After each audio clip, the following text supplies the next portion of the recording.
वंचित बहुजन आघाडीचे नेते प्रकाश आंबेडकर यांच्याबाबत व्हॉट्सअपवर आक्षेपार्ह पोस्ट टाकली म्हणून भाजपाचे नगरसेवक संतोष कोल्हे यांनी एका वृद्धाला बेदम मारहाण केल्याचा प्रकार अमरावती जिल्ह्यातल्या दर्यापूरमध्ये घडलाय। मारहाण झालेल्या व्यक्तीचं नाव भाई रजनीकांत असं असून ते समाजवादी आणि शेतकरी चळवळीतले कार्यकर्ते आहेत। त्यांनी व्हॉट्सअपवर आक्षेपार्ह पोस्ट टाकली म्हणून त्यांना दर्यापूरमधील बस स्थानकासमोरच मारहाण करण्यात आली। आंबेडकरांविषयी आपण आक्षेपार्ह वक्तव्य खपवून घेणार नसल्याचं संतोष कोल्हेंनी म्हटलंय।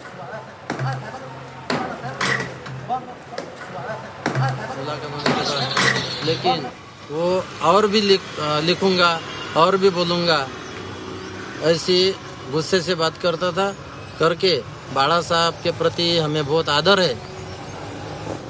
वो बाड़ा साहब के नाम पर हुआ अपमान मैं सह नहीं पाया करके मैंने वो जो भाई रजनीकांत नाम का जो आदमी था उसको मैंने पीटा भी।